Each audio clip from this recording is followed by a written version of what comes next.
uns minutinhos até o Silvio entrar. Oi, Rafael, bom dia. Deixa eu ver se o Silvio já está entrando.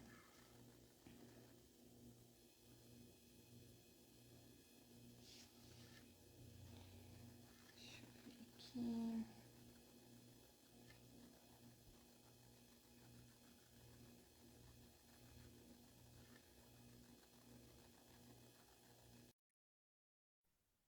Bom dia. Esperando o Silvio entrar aqui, a gente já começa. Tá dando para me ouvir bem, Rafael? Silvio, já te mandei um convite. Aceita aí, fazendo um favor?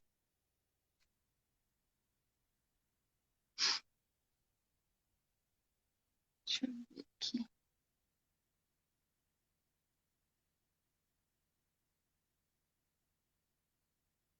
Você conseguiu aceitar o convite, Silvio? Deixa eu só ver aqui.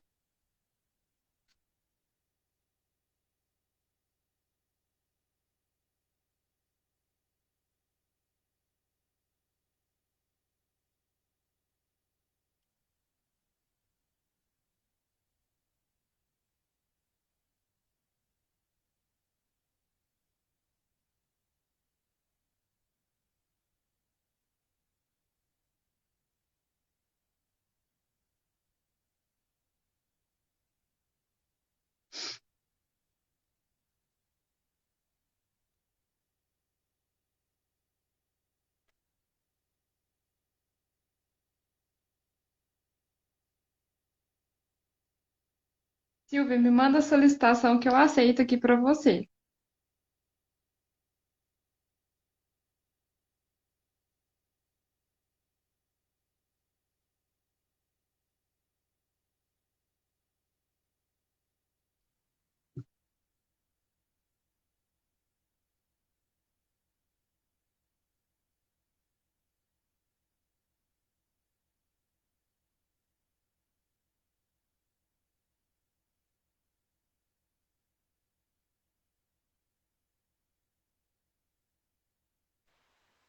Ah, agora Agora sim. foi.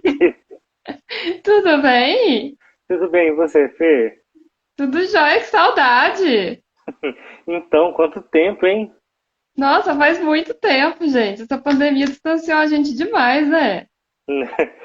Eu digo que a pós-graduação já fazia isso com a gente, né? Agora tá mais intenso. É, na pós a gente toma um chá de sumiço mesmo. Graças a Deus eu já tô terminando essa fase. Logo serei Nossa. doutora.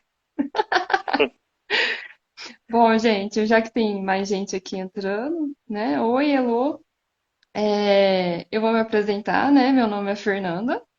Eu sou graduada em Direito, sou mestre em Análise e Planejamento de Políticas Públicas e hoje eu faço doutorado em Serviço Social na Unesp. Eu vou terminar agora em setembro. Graças a Deus. É muito sofrido. Doutorado é muito sofrido. Eu dei aula, né, de Filosofia do Direito, Introdução à Filosofia na Unesp, né, como professora bolsista. E eu faço pesquisa na área da saúde, né? Eu tive o prazer de conhecer o Silvio, né, na escola do ensino técnico, que a gente dava aula junto, né? Ele na área da saúde e eu na área da gestão jurídica. E aí a gente pegou essa amizade aí e não largou mais, né, Silvio? E eu convidei ele para a gente conversar um pouquinho, né, sobre a pesquisa dele, né, que ele trabalha com produtos naturais, né? Tem muita relação com a qualidade de vida que a gente precisa ter.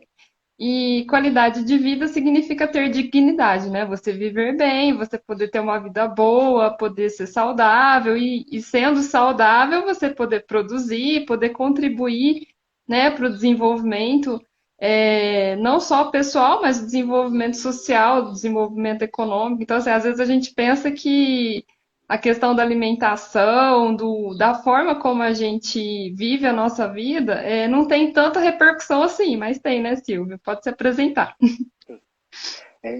Primeiro, agradecer o convite, né? É uma honra estar aqui, participando desse seu novo projeto, né? Já deixo os votos de sucesso para a sua defesa agora em setembro. Vai dar tudo certo, Obrigada. tenho certeza, né? Eu sou biomédico de formação, me formei em 2016. Depois disso, fiz o meu mestrado em farmácia, né, pelo programa de ciência animal da Universidade de Franca. Especializei em estética, especializei em acupuntura, bem-estar, trabalho dentro dessa área.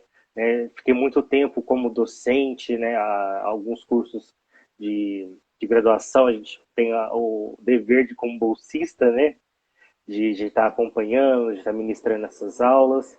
E hoje eu estou no meu doutorado, né, em promoção de saúde. Não abandonei a farmácia, porque é um sonho, uma paixão minha.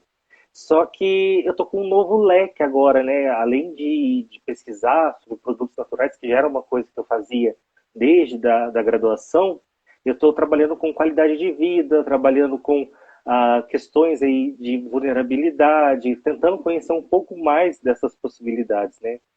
E é até engraçado que quando você fala ali, eu antes, quando falava qualidade de vida, né? Você ter dinheiro, você ter uma casa onde morar tal, e você percebe que não, né? A qualidade de vida, ela está muito mais ampla do que a gente possa imaginar. Né? É mesmo porque às vezes quem tem muito dinheiro nem tem tanta qualidade de vida assim, né? A, é até engraçado, a gente brinca da pós-graduação, né? Que quando a gente entra, a gente não tem tempo mais para mais nada. E a quantidade de pesquisas que você tem sobre qualidade de vida dentro da área acadêmica, né? Então é basicamente aquela lei de Hammurabi, né? Que É olho por contraditório. olho. É bem complicado isso, mas é importante que discutamos sobre isso, é importante que a gente fale sobre isso, né? E uma das áreas que eu trabalhei sempre com produtos naturais, como eu já falei, só que eu comecei a fazer o caminho inverso, né? Em vez de pegar as plantas e testar, porque isso funciona para inflamação, essa planta funciona para tratamento de câncer e tal, eu comecei a ir um pouco mais fundo na parte social, né? E você me conhece, eu sou extremamente cético, científico, aquela coisa de laboratório mesmo, né? E estar dentro de uma comunidade e entender que, não, eu não vou no médico porque quando eu estou doente, a dona Maria, a vizinha ali de cima, ela me prescreve, ela tem ali o chá, ela tem a reza, ela tem a bênção, né? Então você tem todo esse conhecimento popular que às vezes a academia acaba, né, se perdendo. Então você pega as plantas que são importantes para toda essa ciência, mas esquece do principal, que é toda aquela cultura. Né? Então a avó da minha avó ensinou a fazer as rezas, fazer as plantações, né, e fazer a indicação de chás, de ervas, e você não tem isso, né, dentro da ciência, dentro da pesquisa, você perde isso. Né? Então, é muito importante que a gente resgate toda essa informação, porque cada vez menos nós temos chazeiras, né? Nós temos parteiras, né? Então, é toda essa parte de conhecimento que é voltado, sem sombra de dúvidas, para o bem-estar, né? Para a promoção da saúde, né? Para a qualidade de vida dessa população, vem se perdendo. Infelizmente, não, está se perdendo. É bem complicado isso.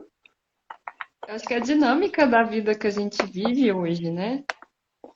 Quando eu vejo assim a questão da saúde, né, na minha pesquisa também, a gente fica tão preocupado com produzir, com ganhar coisas, ter bens materiais, mas a gente esquece que a gente, né, tem outras preocupações, né? A gente é um ser que é biológico, que é psicológico e que é social, né? E aí, quando você fala da questão das comunidades, eu vejo muita, assim, o pessoal não consegue se alimentar bem porque não tem oportunidade de fazer isso, né? Às vezes o alimento é muito caro. Às vezes não vai no médico porque acha que o médico vai prescrever um remédio muito caro que ele não vai conseguir comprar, então prefere ir lá na Dona Maria, que faz o chá, a reza, e acaba que às vezes dá certo, né? Às vezes não dá tanto. Então, assim, quando a gente fala assim da qualidade de vida, a gente tem que pensar em todo esse complexo que a gente é, né? e de como o Estado ele tem que se fazer presente para que nós sejamos saudáveis, né? Porque pessoas saudáveis, elas trabalham, elas estudam, elas não ficam ocupando os serviços de saúde com tanta frequência, né?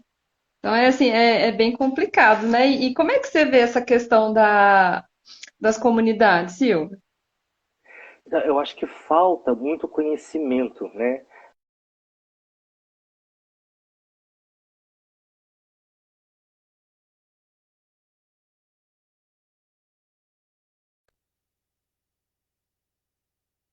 De saúde.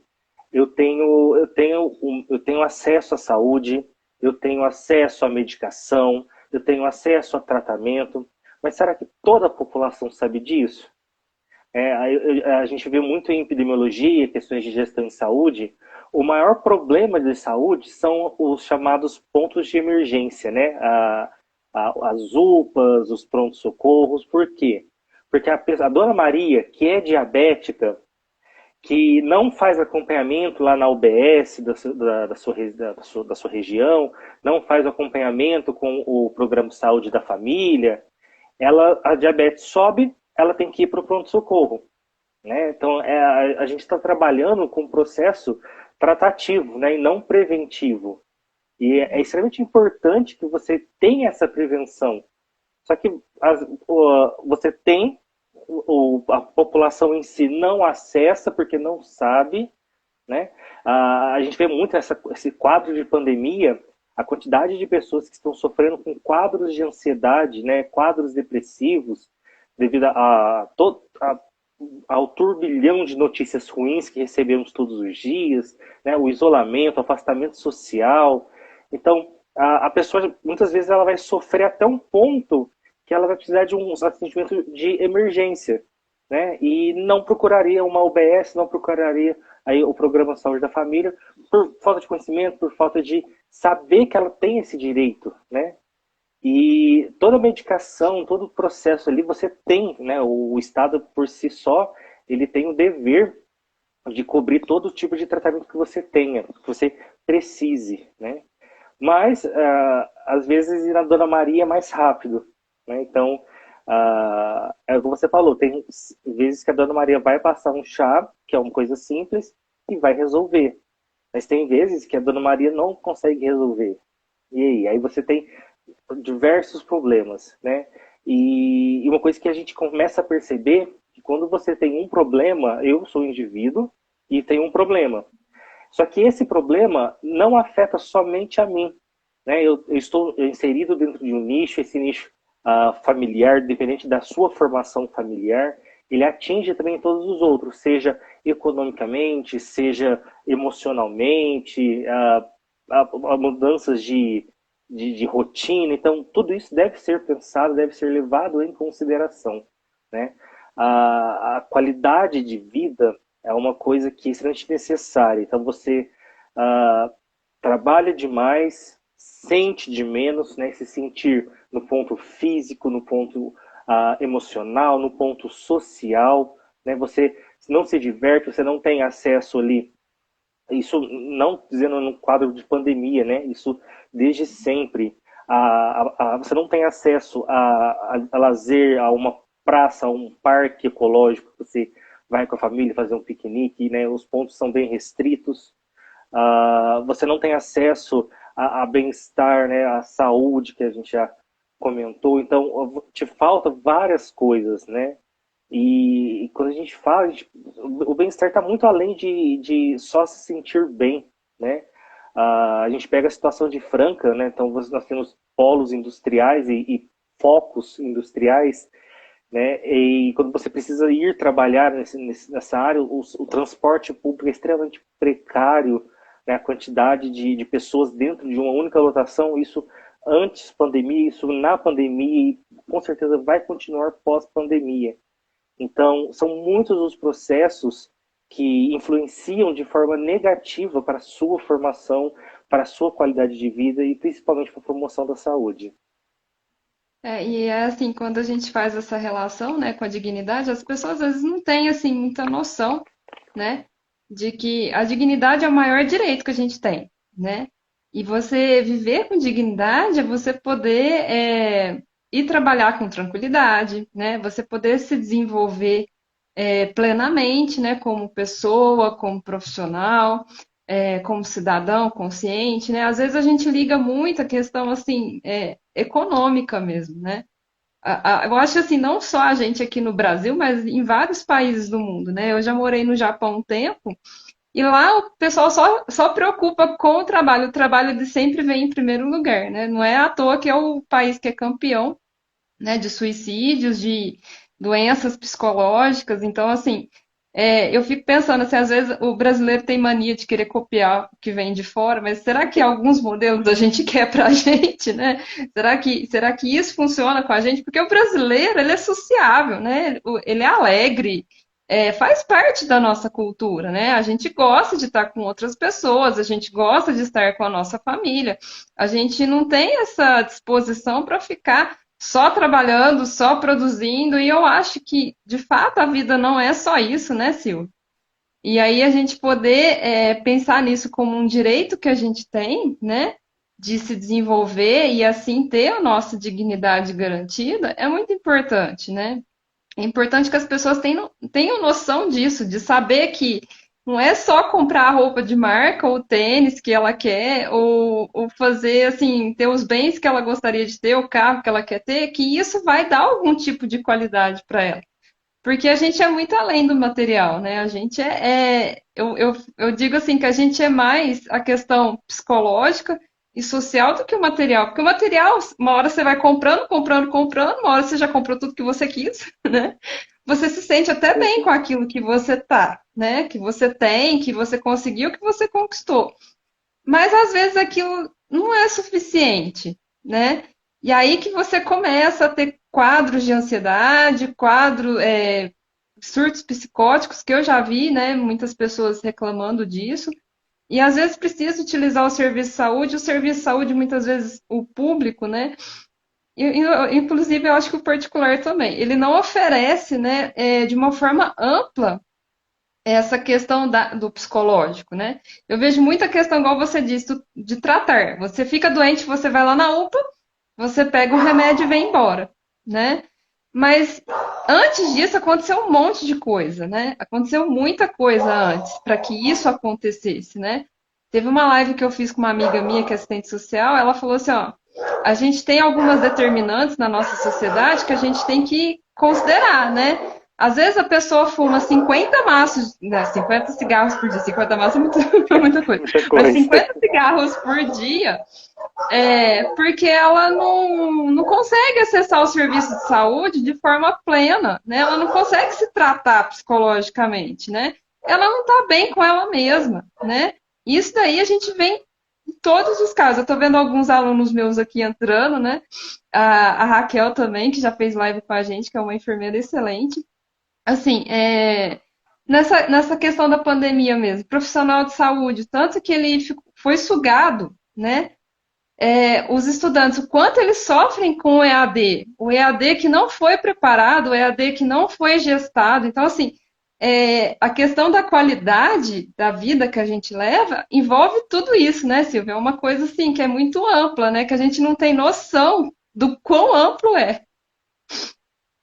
É engraçado, a gente em 2019, nós já tínhamos, já tinha pesquisa trabalhando, né, no nosso grupo sobre metodologias para desenvolvimento de educação online, né? Então eu brinco que a gente adivinhou a pandemia, que a gente tinha toda parecia um sonho, né? Não, então a gente vai, você tem essa possibilidade, aí puf, veio a pandemia. Vai todo mundo para online. Eu falei, gente, e agora, né?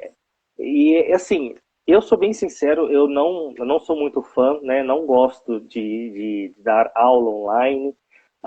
Eu adoro o público, eu adoro estar com as pessoas, eu adoro conversar, indagar, e é coisa, né? É o meu jeito, né? Eu estou há 10 anos já dentro de uma sala de aula, então eu meio que me apeguei, né? Eu até brinco, né? Quando A o gente pessoal fala, apega. eu falo, gente, são os meus alunos, né? Eu tive aluno de 2010, né? 2012, e eu falo, gente, mas não é mais meu aluno. Não, é meu, é meio possessivo, é É meu uma vez aluno. aluno é sempre. Eu falo que não existe nem ex-aluno, é meu, atual, assim. Né? Eu sou bem possessivo nessa questão. E eu sempre trabalhei muito isso dentro de sala, né? Eu sempre gostei muito de trabalhar empoderamento, trabalhar assim, olha, vocês não são obrigados a tudo, né? Sempre trabalhei com a profissionalização. Então, você falou do trabalho. Gente, eu acho um absurdo no Japão você ter a carga horária de trabalho.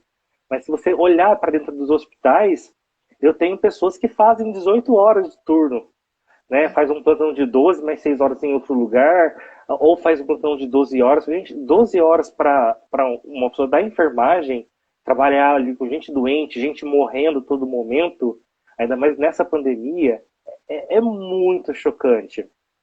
Eu digo que eu tive uma formação, minha formação foi excelente. Eu tive assim, uma carga horária e uma carga de conhecimento muito grande, né, para diagnóstico, né? Então, se você me perguntar qualquer coisa, eu consigo te responder, consigo te explicar o porquê disso. Aí cheguei no hospital com todo esse conhecimento, e aí? A sirene tocou, saí correndo, paciente em parada cardíaca, a gente tentou reanimar, o paciente veio a óbito. Aí eu fui perceber que eu tinha muito conhecimento, mas eu não sabia lidar com uma coisa que depois a gente percebe que é tão simples dentro do hospital, que é a morte de alguém. Né? E eu fiquei extremamente chateado, fiquei magoado, e falei, gente, mas você não conhecia. Eu falei, gente, mas eu trabalhei, eu estudei para poder salvar vidas e a pessoa morre. Né? Então, aquele É sentimento de complicado. frustração. Aí eu falei, gente, eu não fui preparado para isso na faculdade. Né? Eu não tive uma formação psicológica. E eu vejo que os hospitais também não têm suporte para isso. Né? Às Uhum. vezes você tem um paciente em terminal, um paciente oncológico, um paciente de hemodiálise, que você fica lá, você convive com ele 6 meses, um ano, e ele vem a óbito. Então você vê ele toda semana. Então é como se fosse parte da sua família, porque você fica mais tempo no trabalho do que dentro de casa, né? E eu acho muito comum as pessoas, porque eu trabalho, mas o meu chefe é muito ruim, pega muito no pé e é um carrasco, né? Mas por que você não reclama, né? Mas não adianta, né? Se sai esse, vem outro, e outro talvez pode ser pior, e se eu pedir conta, eu vou para outro lugar, é a mesma coisa. Então a gente trabalha como se isso fosse normal, né? Como se você, todo o abuso emocional, toda a o assédio moral, né, fosse algo que faz parte das suas funções, né? Então, tá lá, eu preciso fazer isso e aceitar as provocações do meu chefe. E eu não sei, É engraçado que isso reflete, assim, né, na forma como a gente se alimenta também, né? No físico, né? Não só no eu, emocional, porque assim, eu vejo que quando eu fico muito nervosa, muito ansiosa, eu começo a comer doce, aí eu quero comer aquelas comidas junk food, né, que a gente fala, aquelas comidas que é isopor, né, que é salgadinho, é, McDonald's, aquilo que a gente sabe que não faz bem, mas a gente come porque a gente busca um prazer através do paladar, né? A gente não sim, expõe isso falando, né? Mas aí a gente expõe isso comendo, fazendo coisas não tão saudáveis assim, e assim acabando com a nossa saúde, né? eu falo que eu acho incrível a pessoa que fica doente, que fica triste, né? E ela fala assim, não quero comer. Gente, eu nunca tive isso. Eu geralmente, se eu tô ansioso, eu sou muito ansioso, né? Eu sou ligado no 220, então, se eu tô ansioso, se eu tô num quadro mais triste, num quadro mais alegre, gente, eu como muito, eu gosto de um doce, né? As minhas nutricionistas que não me ouçam, mas é um reflexo do nosso dia, né? Então, tem dia que eu realmente falo assim, eu preciso de um chocolate, né? Aí você já entra em outras questões, por exemplo, tem muita gente que consegue fazer cobrir esse sentimento, né? Essa euforia, né? Seja de ansiedade, seja de tristeza, fumando com cigarro. Você tem o álcool, né? Então a gente vê principalmente entre os jovens. Eu digo jovens porque eu já me considero muito velho, um idoso. Mas você pega a euforia e ansiedade em pessoas mais novas, com 18, 20, 25 anos, você tem ali um consumo excessivo de álcool, né? E eu sempre falo, gente, você está consumindo álcool por uma questão de lazer, né? Ah, eu vou para distrair e tal, ou porque você está querendo cobrir alguma coisa que você não consegue, né? Então, uns cobrem com doces, outros com frituras, massas, e por que não cobrir com álcool também, né? Então, aí você fala, mas então eu tenho um chefe ruim que reflete no paciente ruim, que vai fazer o consumo de álcool, que vai ter toda uma doença futura pelo excesso, né? A mesma coisa com comidas gordurosas, massas, tal, nutrição ruim em geral, e você reflete isso no seio familiar, você reflete isso na sociedade e para os sistemas de saúde, sobrecarregando o sistema de saúde. Então, você fala, mas um chefe ruim não impacta somente a empresa. Não. Então a gente começa a perceber que você tem toda uma logística, né, que acaba, de uma forma ou de outra, acarretando no sistema de saúde, sobrecarregando. E esse é o grande problema, né? É um problema que a gente, assim, vê na pandemia, que se agravou muito, né? Vai se agravar pós-pandemia, né? Enquanto a gente não tiver essa criação de cultura de que a gente precisa, né, se cuidar mais, estar melhor, né, e se preocupar com a nossa dignidade, né? E quando eu digo isso, eu também lembro das pessoas que não têm muitas condições de fazer isso, né? São as pessoas mais vulneráveis, né? Então, assim, a gente tem que ver o papel social que a gente tem também, né? Não é só o Estado também não é só responsável por isso, né? A gente, vamos dizer assim, é uma dinâmica que envolve a sociedade também, né? Se você olha o teu semelhante e vê que talvez ele não está tendo condições, mas se você tem condições, você pode ajudar ele, né? Seja com uma alimentação melhor, seja ouvindo, né? Seja aconselhando, né? E fazendo parte, né, dessa relação que a gente precisa ter, né? E Silvio, você tem mais alguma coisa para falar ou você já disse tudo que você gostaria? Só para fechar esse ponto, né? Eu volto a falar que o conhecimento popular ele deve ser levado muito em consideração, né? Você falar para uma pessoa, olha, você tem que comer a cada 3 horas. Tá, tudo bem, mas uma pessoa que tem um nível socioeconômico bem inferior, ela não tem essa condição. Ela não tem a condição de comer uma proteína animal todos os dias, né? Eu digo que quase a gente não está tendo mais essa condição porque está muito caro as coisas, né? E existe, né, a Política Nacional de Práticas Integrativas, e dentro dela temos a fitoterapia, né, as plantas usadas como medicamentos, mas além disso nós temos as PANCs, né, que são as plantas alimentares não comuns, que você tem coisas que você tem no jardim que são ricas em certos constituintes, proteínas e tal.